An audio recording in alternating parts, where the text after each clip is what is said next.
자, 반갑습니다. 오늘은 운동량 보존 법칙에 대해서 한번 학습을 해보도록 할 건데요. 그 전에 우리가 지난 시간에 학습했던 내용 다시 한번 떠올려 보도록 할까요? 자, 우리가 뭘 배웠죠? 그렇죠. 뉴턴의 운동 법칙 세 가지를 배웠습니다. 첫 번째로 관성의 법칙, 두 번째 F는 ma, 가속도 법칙, 세 번째 작용, 반작용 법칙. 이렇게 해서 총 3개의 법칙을 학습해 보았고요. 이 3가지 법칙을 바탕으로 해서 다양한 물체 운동을 분석하는 운동 방정식을 풀어보면서 우리가 뉴턴의 운동 법칙이 상당한 쓸모가 있음을 직접 확인해 보았는데요. 그런데 우리가 이 뉴턴의 운동 법칙을 정말 다 제대로 다 배워본 걸까요? 아니요, 사실 그렇지 않습니다. 이 법칙에 관한 내용인데요. F는 ma, 그렇죠. F는 ma. 여러분들에게 귀가 따갑도록 외우라고 했던 이 F는 ma인데 사실 뉴턴은 이 법칙에 대해서 자기 입으로 F는 ma로 표현한 적이 없습니다. 이 F는 ma는요, 뉴턴이 이야기했던 이 법칙의 제한적인 형태예요. 다시 말하자면 더더욱 많은 운동을 설명할 수 있는 원래의 이 법칙이 있는데 그 중에서 특정한 조건에서만 성립하는 식이 바로 뭐냐? F는 ma라는 겁니다. 두둥. 아니, F는 ma 외우라면서요. 그렇죠. 외우시면 됩니다. 고등학교 교육과정에서 운동 방정식을 풀 때 F는 ma를 벗어나는 그 제한을 벗어나는 문제가 딱히 나오진 않을 겁니다. 그렇기 때문에 여러분들이 운동 방정식을 풀 때 F는 ma만으로도 충분할 거예요. 그러니까 F는 ma 그냥 외우시면 됩니다. 그리고 원래 뉴턴이 이야기했던 이 법칙, 오늘 수업 내용에서 나올 거거든요. 원래 뉴턴이 이야기했던 그 이 법칙이 어떠한 형태인지 정도는 알아야 오늘 학습할 내용인 운동량 보존 법칙을 좀 이해할 수가 있어서 그 이야기도 다룰 거니까 너무 걱정하지 않으셔도 됩니다. 그러면 F는 ma가 가는 한계는 대체 무엇이고 어떤 제한이 있는가? 한계는 무엇이고 또 원래 뉴턴이 이야기했던 이 법칙은 어떠한 형태인가 한번 이야기 나눠보도록 합시다. 알겠죠? F는 ma. F는 ma를 이렇게 표현할 수도 있습니다. A라고 하는 것은 가속도죠. 가속도는 무엇에 따른? 시간에 따른 속도의 변화와 같습니다. 자, 그러면 이 식의 의미는 무엇을 의미할까요? 물체에 무엇을 가하면, 힘을 가하면 무엇이 변한다? 속도가 변한다. 힘을 가하면 속도가 변한다는 뜻이에요. 그죠? 이 식의 의미입니다. 그러면 속도는 변하는 것인데 변하지 않는 것이 한 가지 있네요. 무엇이 변하지 않습니까? 그렇죠. 질량은 변하지 않습니다. 이 식에서 보시면 질량 m은 무엇 취급하느냐? 변수가 아니라 상수 취급한다는 걸 알 수가 있어요. 그래서 이 운동 과정에서 질량이 어떤 경우에만 질량이 일정한 경우에만 이 F는 ma를 쓸 수 있어요. 이게 바로 F는 ma의 한계점, 제한점입니다. 만약에 물체가 운동하는 데 있어서 질량이 변하는 일이 일어난다? 그때는 이 공식을 적용할 수가 없어요. 그때는 이 식으로 운동을 분석할 수가 없습니다. 왜? 이 식은 질량이 어떠할 때만 적용할 수 있는 식이다. 질량이 일정할 때, 운동하는 과정에서 질량이 변하지 않을 때만 적용할 수 있는 식이기 때문이죠. 근데 물체가 운동하면서 질량이 변하는 경우도 있습니까? 네, 있습니다. 물론 여러분들이 관찰하는 대부분의 운동들이 물체의 질량이 변하지 않는 경우가 많기 때문에 그런 생각이 들 수도 있어요. 그래서 사실 F는 ma만으로도 충분하다고 이야기한 거고요. 그렇지만 이 운동들이 다양하지 않습니까? 다양한 운동들 가운데에는 운동 과정에서 질량이 변하는 경우도 분명히 있습니다. 예를 들면 이런 게 있을 수 있죠. 자, 이게 뭐냐? 오징어 아니고요. 로켓이에요, 로켓. 로켓이 올라가는 경우를 한번 생각해 보도록 합시다. 로켓이 어떤 식으로 올라가느냐? 엄청나게 많은 연료를 실은 다음에요. 이 연료를 막 분사시키면서 올라가요. 분사시키면서 이 추진력으로 로켓이 올라갑니다. 이와 같은 경우 로켓이 올라가는 동안 질량은 점점 줄어들 거란 말입니다. 그럼 이렇게 질량이 줄어들면서 운동하는 경우에는 F는 ma 쓸 수 없습니다. 그죠? 이런 운동도 있고요. 또 이런 운동도 있습니다. 제가 뭘 그리고 있느냐? 공기 중에 있는 수증기를 제가 표현해 보고 있습니다. 자, 수증기가 이렇게 있어요. 수증기 사이로 뭐가 떨어지고 있냐? 빗방울이 떨어지고 있네요. 이 빗방울이 떨어지면서 주변의 수증기를 머금을 수 있겠죠. 그죠? 주변에 있는 수증기를 머금으면 빗방울이 떨어지면서 어떻게 될까요? 그렇죠. 점점 커질 수 있겠죠. 이건 질량이 점점 어떻게 되는 운동이냐? 커지는 운동이에요. 이와 같은 경우 역시 질량이 변함으로 F는 ma를 이용해서 운동을 분석할 수 없습니다. 이처럼 질량이 변하는 운동도 분명히 있단 말이죠. 뉴턴은 이러한 운동도 역시 생각해 두었나 봐요. 이러한 운동이 있다는 것도 인지하고 있었나 봐요. 그래서 이 법칙을 이와 같은 형태로 나타낸 것이 아니고요. 질량의 변화까지도 포함하는 형태로 이 법칙을 내어놓았습니다. 어떻게요? F는 자 보세요. 요 식에서 질량은 변하는 것, 변하지 않는 것, 변하지 않는 상수였죠. 그럼 질량도 변한다는 걸 나타내려면 어떻게 하면 될까요? 이렇게 하면 됩니다. 보세요. 델타 V, 속도가 변한다는 이야기죠. 델타, 변화량이죠. 이 델타 뒤에 질량을 옮겨 놓으면 돼요. 그럼 무엇의 변화도 고려한다? 질량의 변화도 고려하는 식이 될 겁니다. 어떻게 해요? F는 델타 T분의 델타 mv. 이게 바로 뉴턴이 이야기했던 오리지널 이 법칙입니다. 이 식은 무엇의 변화도 질량의 변화도 포함하고 있죠. 속도의 변화도 당연히 포함하고 있고요. 그래서 F는 ma보다 더더욱 포괄적인 식이에요. 그러면 이 식의 의미 한번 알아보도록 할까요? 힘을 가하면 시간에 따라서 무엇이 변한다? mv가 변해요. mv. 그럼 mv가 대체 뭔데 힘을 가하면 변하나? 이런 생각을 할 수 있겠죠. 오늘 이 mv가 무엇인지부터 알아볼 거예요. mv. 이 mv는 대체 무엇일까요? 일단 우리가 두 가지의 문자를 따로따로 쓰는 건 좀 귀찮죠? 이 두 개의 문자를 한 번에 묶어가지고 하나의 문자로 표현할 수도 있습니다. 뭐요? P.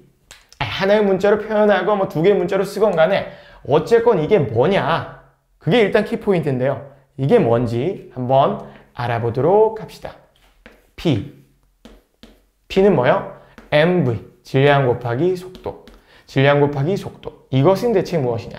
우리는 이 물리량에 대해서 운동량이라고 이름 붙여줍니다. 그래요. 알겠어요. 운동량이라고요? 알겠습니다. 근데 운동량이 대체 뭡니까? 이제 이야기하려고요. 잘 들어보세요. 운동량이라고 하는 것은 무엇이냐? 여러분들 제가 이전에 힘의 정의에 대해서 이야기했던 거 혹시 기억나십니까? 그것만 알아도 반을 먹고 들어갔는데 그랬죠. 다시 한번 떠올려 보도록 합시다. 힘이란 물체의 모양. 이건 필요 없다 그랬어요. 물체의 모양 또는 운동 상태 변화의 원인이었어요. 운동 상태 변화의 원인. 그게 바로 뭐라고요? 힘이라고요. 자, 보세요. 힘을 가하면 시간이 지남에 따라서 무엇이 변한다고요? mv. 이 P가 변한다고 하네요. 운동량이 변한다고 하네요. 연결고리. 이을 수 있겠습니까?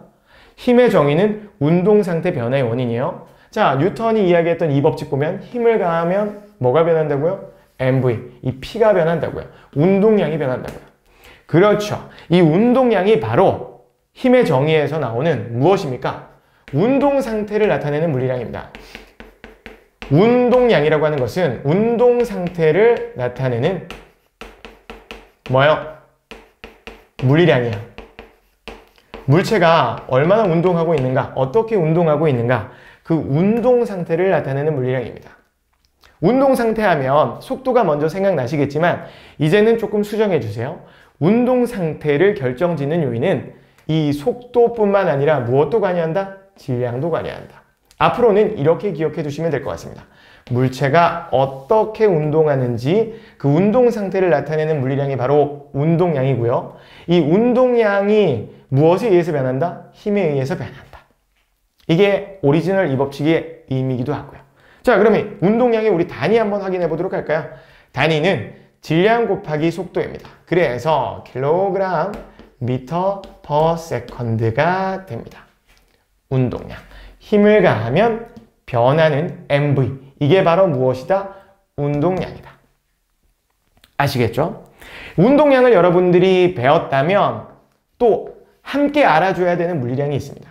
운동량의 아주 절친한 친구입니다. 운동량이랑 뗄래야 뗄 수 없는 친구. 그래서 일단 소개 먼저 하도록 할게요. 운동량은 P라고 나타낸다 그랬죠? 이 친구는 I라고 나타냅니다. 당연히 벡터량이고요. 이 I라고 하는 것은 MV처럼 풀어서 쓰자면 이렇게 나타낼 수 있습니다. 힘 곱하기 뭐요? 시간. 힘 곱하기 힘을 가하는 동안의 시간. I는 힘 곱하기 시간이요. 그럼 얘는 대체 이름이 뭐냐? MV, P는 운동량이었죠. I, 이 F 곱하기 델타 T는 어떤 이름을 갖느냐? 충격량이라는 이름을 갖습니다. 충격량, 충격량. 단위는요, 힘 곱하기 시간이죠. 그럼 뭐가 됩니까? 뉴턴 세컨드가 되고요. 뉴턴 세컨드의 단위를 갖는 충격량. 대체 얘는 뭐냐? 운동량은 운동 상태를 나타내는 물리량이에요. 그럼 충격량도 무언가를 나타내는 물리량입니다. 뭘까요? 그냥 말 그대로 물체가 받는 뭐의 정도? 물체가 받는 충격의 정도를 나타내는 물리량입니다. 물체가 받는 충격의 정도를 어떻게 하는? 나타내는. 아우 길다. 물체가 받는 충격의 정도를 나타내는 물리량. 이게 무엇이라고요? 바로 충격량입니다. 무슨 정도요? 충격의 정도를 나타내는 물리량. 운동량 이야기하다 갑자기 충격량은 대체 왜 얘기합니까? 얘네는 뗄래야 뗄 수 없는 관계에 있어요. 아주 절친한 사이입니다. 얘네는 항상 같이 있어야만 빛이 나요. 자, 그러면 얘네는 어떤 관계에 있길래 함께 소개하느냐? 바로 이야기해 드리겠습니다. 자, 뉴턴이 이야기했던 이 법칙 있죠? 다시 한번 써볼게요. F는 힘을 가하면 시간 동안에 무엇이 변한다고요? MV가 변한다고요. MV는 뭐라고요? P. 이게 아까 뉴턴 오리지널 이 법칙이죠. 그죠? 이 식 한번 잘 보세요. 일단 이게 분수 형태니까 요 델타 T를 좌변으로 한번 넘겨볼게요. 다시 정리할까요? 그럼 어떻게 됩니까? F 곱하기 델타 T는 뭐가 됩니까? 델타 P가 되네요. 여기까지 썼는데 안 보이십니까? 여기까지 썼는데 안 보이세요? 이게 뭐예요? 좌변이 뭡니까? 좌변. 그렇죠. 뭡니까? 충격량이죠. 우변. 뭐예요? 운동량의 변화량이죠. 이제 왜 이야기를 했는지 아시겠어요?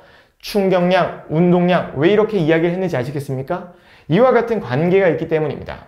뉴턴 운동 제2법칙, 오리지널 2법칙으로부터 우리가 알아낸 것이에요. 충격량은 무엇과 같다? 운동량의 변화량과 같다. 오늘 배울 내용 중에서 아주 중요한 내용입니다. 충격량은 운동량의 변화량과 같다. 사실 여러분들 통합과학 시간에도 배웠습니다. 기억이 전혀 안 나서 문제라서 그렇죠. 배우긴 배웠습니다. 기억이 안 날 뿐 배웠습니다. 자, 충격량은 운동량의 변화량과 같다. 이게 충격량과 운동량 사이의 관계예요. 그럼 이 관계, 그래서 어쩌라고요? 이 관계 있는데 어쩌라고요? 이 관계를 가지고 다양한 현상을 설명할 수 있다면 여러분들 당연히 배워야 되지 않겠습니까? 그렇죠. 다양한 현상 설명할 수 있습니다. 그러면 어떤 현상을 설명할 수 있는가? 이야기를 해봐야 되는데 그 전에 잠깐만요. 여러분들이 가질 수 있는 5개념 조금 수정하고 진행하도록 할게요. 보세요. 제가 I라고 하는 거, 이거 뭐라 그랬죠? 충격량이라고 그랬죠. 충격량이라고 그랬어요. 근데 충격량이 뭐냐라고 했더니 물체가 받는 충격의 정도를 나타내는 물리량이래요. 좀 감이 안 오죠? 그럼 충격의 정도? 그럼 충격이 뭐지? 우리가 일상생활에서 충격이 크다라고 하면 아픈 거. 그쵸? 충격이 딱히 없다? 아프지 않은 거. 이런 느낌으로 해석될 수 있죠. 그러면 이 충격량은 아프다 안 아프다의 정도를 나타내는 건가? 라고 생각하실 수 있는데 아니요. 여기 위에 식 써놨죠? 충격량은 뭐랑 같다고요? 운동량의 변화량과 같다고요. 그러면 충격의 정도가 크다. 이건 무슨 말이냐? 운동량의 변화 정도가 크다는 거예요. 아프다 안 아프다의 의미 아닙니다. 운동량의 변화량이 크면 충격도 큰 거예요. 운동량의 변화량이 작으면 충격도 작은 겁니다. 그냥 보이는 그대로 해석하셔야 돼요. 아프다 안 아프다 이거요? 이건 충격량이랑은 직접적인 관련 없습니다. 충격량이 아무리 커도 아프지 않을 수도 있어요. 그럼 아프다 안 아프다를 결정짓는 요인이 무엇이냐? 이건 오로지 무엇에 의해서요? 힘에 의해서 결정되는 겁니다. 물론 충격량에 힘이 들어가기는 하지만 힘이 들어간다고 하더라도 힘 자체가 크지 않고 시간이 커가지고 충격량이 클 수도 있죠. 그죠? 충격량이 큰 것만으로는 아프다 안 아프다 알 수 없습니다. 그래서 충격량은 오로지 뭐요? 운동량의 변화가 크면 충격이 큰 것이고 운동량의 변화가 적으면 충격도 적은 거예요. 꼭 기억하세요. 다시 아프다 안 아프다 무엇이 결정짓는다 했습니까? 그쵸? 오로지 힘. 힘이 크면 아픈 거예요. 힘이 작으면 안 아픈 거예요. 아시겠죠? 요걸 조금 기억하셔야 되고요. 그리고 또 이런 질문을 하는 친구들이 있습니다. 충격량이랑 운동량 변화량 같다고요? 근데 단위가 좀 다르지 않나요? 충격량은 뉴턴 세컨드잖아요. 근데 운동량은 킬로그램 미터 퍼 세컨드인데 이거 다른 것 같은데요? 자, 보세요. 1뉴턴 정의가 뭐죠? 1뉴턴. 1뉴턴은 1kg의 물체를 1m per second 제곱으로 가속시키는 능력이에요. 그러면 우리가 이 뉴턴을 어떻게 써줄 수 있느냐? 킬로그램, 미터 per second 제곱이라고 써줄 수 있어요. 그럼 뉴턴 세컨드는 여기다가 세컨드 곱한 거죠. 그럼 세컨드 슉슉 날아가서 어떻게 됩니까? 킬로그램, 미터 per second가 되죠. 자, 뉴턴 세컨드나 운동량 단위 킬로그램 미터 per second나 같습니까? 다릅니까? 같죠. 이것도 걱정하지 않으셔도 됩니다. 알겠죠? 그래서 여러분들 꼭 기억하셔야 돼요. 충격의 정도는 운동량 변화량만으로 이야기하는 것이다. 충격의 정도를 가지고 아프다 안 아프다로 해석하면 된다 안 된다? 안 된다.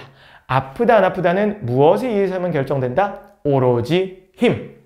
그리고 뉴턴 세컨드나 킬로그램 미터 퍼 세컨드는 같은 단위이다. 요것도 좀 기억해 두시면 좋을 것 같습니다.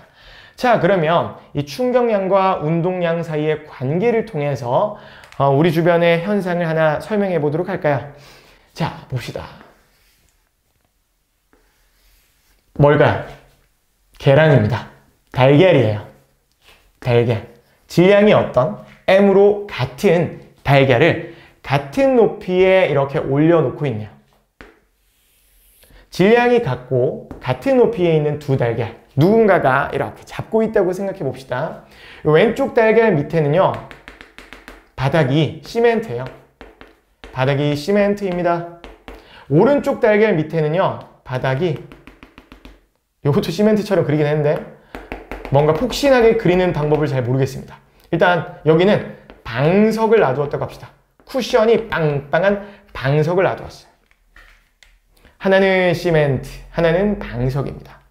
질량이 똑같은 계란, 달걀을 같은 높이에서 나란히 잡고 있는 상황 한번 생각해 보도록 합시다. 그리고 잠시 후에 이 두 달걀을 놓겠습니다. 동시에요. 그럼 어떻게 될까요? 쭉 떨어지겠죠. 점점 빨라지면서 똑같은 가속도로 운동할 테니까 똑같이 점점 빨라지면서 땅으로 떨어질 거예요. 그러면 잠시 후에 시멘트에 떨어진 달걀은 어떻게 됩니까? 빠지지직직 깨져버리겠죠. 자, 방석에 떨어진 달걀은 어떻게 되었냐? 깨지지 않고 무사합니다. 왜 이런 차이가 발생하는 것일까요? 이렇게 물으면 이거 시멘트잖아요. 이건 방석이잖아요. 이건 이제 여러분들이 해서는 안 된 답변이에요. 이제 시멘트니까 깨지고 방석이니까 안 깨질 수 있죠. 이렇게 이야기하시면 안 됩니다. 배운 걸 바탕으로 이야기하셔야 돼요. 자, 봅시다. 일단 볼게요. 질량 M 같죠? 둘 다 똑같은 높이에서 떨어뜨렸어요. 자, 그럼 점점 빨라집니다. 자, 땅에 닿기 직전의 속도 어때야 될까요? 둘 다 똑같은 조건이니까 땅에 닿기 직전의 속도는 같아야 돼요. 시멘트에 떨어지는 달걀도 땅에 닿기 직전에 V의 속도고요. 방석에 떨어지는 달걀도 닿기 직전에 V의 속도예요. 둘 다 뭐도 같다 그랬죠? 질량도 같아요. 아, 땅에 닿기 직전에 무엇이 같죠? 그렇죠. 운동량이 같습니다. 그리고 시멘트에 닿는 이 달걀, 결과적으로 닿고 나서는 더 이상 움직입니까? 안 움직입니까? 움직이지 않죠? 정지합니다. 그러면 멈춰요. 멈추면 땅에 닿고 나서 운동량은 얼마가 됩니까? 0이 되죠. 방석에서도 마찬가지입니다. 얘도 시간이 지나면 멈추게 돼 있어요. 운동량이 얼마가 되냐? 멈추니까 0이 돼요. 그러면 두 경우 모두 어때요? 운동량이 변하는 정도가 같죠. 똑같이 MV가 0으로 변했어요. 운동량의 변화가 같습니다. 델타 P가 같아요. 운동량의 변화가 같습니다. 근데 운동량의 변화는 뭐랑 같다 그랬죠? 아까 전에 그렇게 이야기했습니다. 충격량이랑 같습니다. 충격량. 다시 말하자면 두 달걀은 시멘트에 떨어지건 방석에 떨어지건 충격량이 어때요? 같아요. 둘 다 충격량이 동일합니다. 운동량 변화를 보니까 동일한 거 알 수 있어요. 동일합니다. 근데 얘는 왜 깨지고 얘는 안 깨질까요? 충격량이 같은데. 자, 아까 전에 그렇게 이야기한 거 기억해 보세요. 충격량은 물체가 받은 충격의 정도인데 이걸 아프다 안 아프다로 생각하시면 안 된다 그랬죠.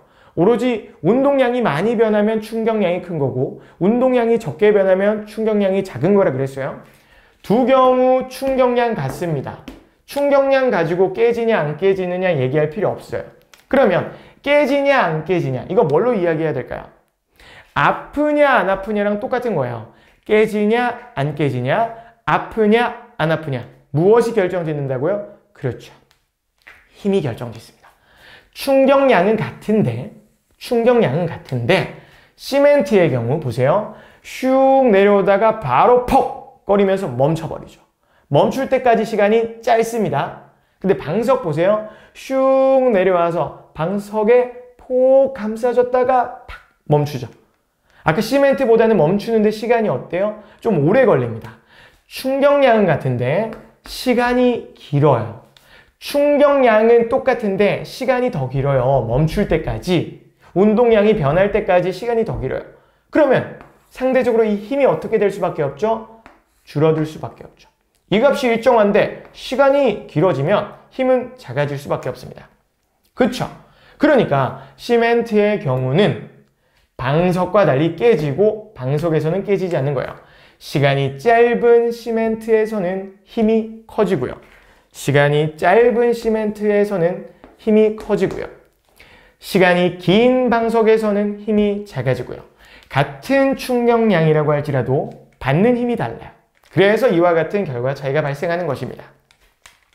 이런 것을 운동량과 충격량의 관계로서 설명할 수 있는 거예요. 이 외에도 여러분 자동차 범퍼는 잘 찌그러지는 게 좋을까요? 잘 안 찌그러지는 게 좋을까요? 자동차 범퍼도 어느 정도 찌그러져야 됩니다.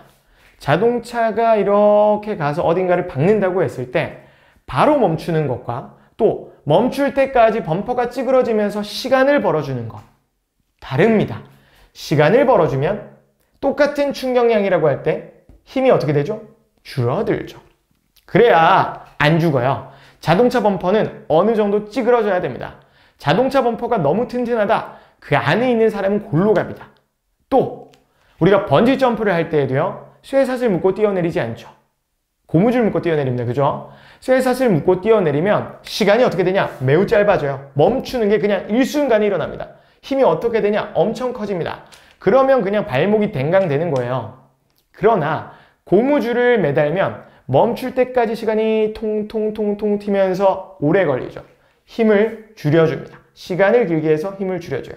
그렇죠? 그러면 우리가 아프지 않은 것입니다. 아시겠죠? 이처럼 다양한 현상들을 운동량과 충격량의 관계로서 설명할 수 있으니까 배울만 하겠죠. 그죠? 그렇죠? 운동량과 충격량에 대한 이야기였습니다. 참고로 잠깐만요. 요거 추가를 조금 하도록 할게요. 추가. 참고 자료. 여러분들 운동량과 충격량 사이의 관계를 나타내는 다양한 내용들을 이제 문제로서 학습을 하게 될 건데요. 이런 그래프 자주 경험하실 겁니다. 자주 보시게 될 거예요. 어떤 그래프요? 힘, 시간 사이의 그래프. 모양은 또 이렇게 생긴 그래프 자주 보실 겁니다. 그럼 이 그래프가 의미하는 게 뭔지도 알아두시면 운동량과 충격량 공부 좀 했다 이렇게 얘기할 수 있습니다. 일단 보세요. Y축이 F, X축이 시간이죠. 우리가 그래프를 만나게 되면 뭘 하라 그랬죠? 그렇죠. 그래프 분석해야 된다 그랬습니다. X축 확인하고 Y축 확인하고 또 뭐 기울기 확인하고. 근데 이 그래프에서 기울기는 필요 없어요. 세컨드분의 뉴턴 이거 필요 없어요. 필요 없습니다. 그러면 이 그래프에서는 뭐가 중요하냐? 면적이 중요해요. 면적 단위 볼까요? 면적은 어쨌건 간에 가로 곱하기 세로죠. 뉴턴 세컨드입니다. 이 단위 보니까 생각나는 거 없습니까? 그렇죠. 충격량의 단위네요. 그러면 이 면적이 의미하는 게 뭐냐? 충격량입니다. 그 말은 즉슨 자, 충격량 이퀄 F 델타 T 이퀄 충격량 이퀄 뭐랑 같다 그랬죠? 운동량의 변화량이랑 같다 그랬죠? 그럼 이 그래프의 면적은 충격량이면서 또 뭐야? 어떤 물체가 운동량이 변했는데 그 운동량이 변화된 정도가 이 면적과 같다. 이렇게 해석할 수 있겠죠. 그래서 여러분들이 그래프를 보시면 당황하지 말고 면적이 충격량이야. 그래, 운동량 변화량이야. 이걸 떠올리시면서 푸시면 됩니다. 아시겠죠? 자, 그래프까지 분석하는 방법에 대해서도 알아보았습니다. 이렇게 해서 우리가 운동량과 충격량 사이의 관계에 대해서 알아보았는데요.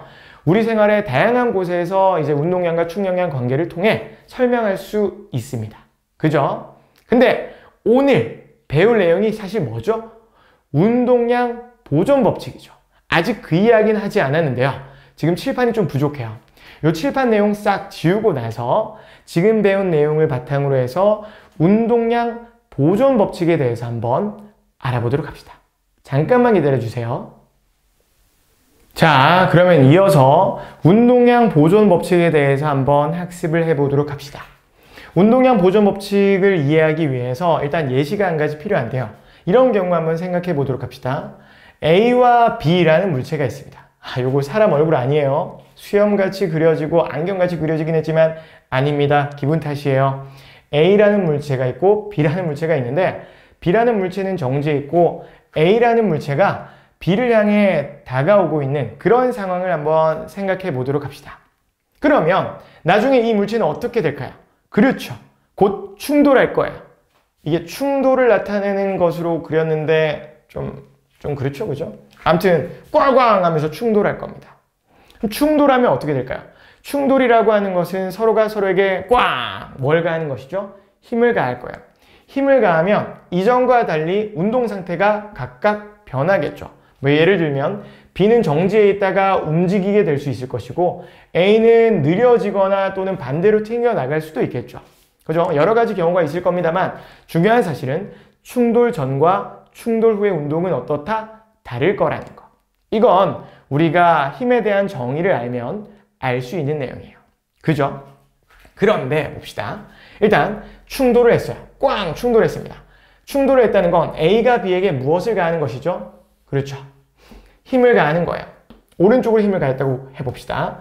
F라는 힘을 가했습니다. 그럼 작용이 있으면 무엇도 있죠? 그렇죠. 반작용이 있습니다. A가 B에게 힘을 가한다면 충돌하는 과정에서 A가 B에게 힘을 가한다면 누구 또한? B 또한 A에게 무엇을 가하죠? 힘을 가합니다. 크기가 어떠하고요? 같고 방향은 어떠하고요? 반대인 힘을 가할 거예요. 작용, 반작용이죠. 같은 크기의 힘을 받습니다. 그런데 자, 힘을 받는 시간은 어떻습니까? 다시 말하자면 충돌 시간이 어때요? A가 B랑 충돌하는 시간이랑 B가 A랑 충돌하는 시간은 어떻습니까? 당연히 같죠? 같이 충돌하는데 A가 B랑 충돌하는 시간이랑 B가 A가 이거 다를 수 있습니까? 그죠? 같죠? 충돌 시간도 당연히 같습니다. 점점 사람 얼굴 같네. 어쨌건 같습니다. 그러면 여러분들 오늘 수업 열심히 들었으면 힘, 시간 뭐가 구하고 싶어져야 될까요? 힘, 시간. 그렇죠. 충격량 구하고 싶죠? 그럴 거라 믿습니다. 오늘 수업 열심히 들었을 거라 믿습니다. 그렇죠. 충격량 구해볼까요? B가 받은 충격량은 F 델타 T네요. A가 받은 충격량은요, 마이너스 F 델타 T네요. 자, 그런데 충격량은 뭐랑 같다 그랬죠? 까먹었을까봐 한번 다시 써볼게요. 충격량은 무엇과 같다고요? 운동량의 변화량과 같다고요. 까먹지 않았죠? 오늘 하루 종일 이야기한 게 이건데 이걸 벌써 까먹었다. 환장할 노릇입니다. 그죠? 자, 힘, 시간 보고 충격량 구했습니다. 충격량 구했습니다. B의 충격량 플러스 F 델타 T, A의 충격량 마이너스 F 델타 T. 자, 충격량 뭐랑 같다고요? 그렇죠. 운동량의 변화량이랑 같습니다. B, F 델타 T만큼 운동량 변했고요. A, 마이너스 F 델타 T만큼 운동량 변했습니다. 그래서 충돌 후에 B의 운동량도 바뀌었고요. A의 운동량도 바뀌었어요. 각각의 운동량 바뀌었습니다. 그런데 잘 보시면 그럼에도 불구하고 변하지 않은 무언가가 있습니다. 뭘까요? 잘 모르시겠나요? 보세요. 각각의 운동량은 B는 F 델타 T만큼 A는 마이너스 F 델타 T만큼 운동량 바뀌었어요. 속도 바뀌었단 말입니다. 근데 여전히 변하지 않은 게 있습니다. 눈치챘습니까? 보세요. 얘 운동량 플러스 F 델타 T만큼 변했죠. 얘 운동량 마이너스 F 델타 T만큼 변했죠. 얘가 플러스 된 만큼, B가 플러스 된 만큼 A는 마이너스 됐죠. 방향이 반대니까요. B가 플러스 된 만큼 A가 마이너스 됐어요. 그럼 전체적으로 변화된 정도는 어떻게 되죠? 합하면 0. 무슨 말일까요? 무엇을 의미할까요? 얘가 운동량 변한 만큼 얘는 반대로 변했어요. 변한 정도의 합이 얼마? 0. 각각은 변했지만 전체적으로는 변한 양이 있다 없다? 없다. 다시 말하자면 충돌 전의 운동량이나 충돌 후의 운동량은 합이 어떠하다? 같다라는 겁니다. 각각의 운동량은 바뀔 수 있어요. 하지만 전체 합은 어떻다? 같다. 이 전체 합이 어떻게 되는 것? 보존되는 것. 이게 바로 운동량 보존입니다. 그 개 안에서 충돌이 일어난다고 할 때 각각의 운동량은 바뀔 수 있지만 그 전체의 운동량은 보존된다라는 거. 이 무언가가 보존된다라고 하는 것은 물리학에 있어서 아주 중요한 열쇠가 되기도 합니다. 또 대표적으로 어떤 보존이 있냐? 여러분들이 잘 아는 에너지 보존 있죠. 이 에너지 보존도 우리가 자연을 이해하는데 아주 중요한 법칙이에요. 그래서 운동량 보존 법칙, 무언가가 보존되죠? 여러분들 잘 알아두셔야 돼요. 왜 알아두어야 되는가? 이 규칙성을 알고 있다면 우리가 가려진 정보도 알아낼 수 있습니다. 우리에게 주어지지 않은 정보도 운동량 보존 법칙을 이용하면 이 가려진 정보를 이렇게 장막을 걷어낼 수 있어요. 한번 예시를 들어보도록 할게요. 자, 봅시다. 이런 상황 생각해 봅시다.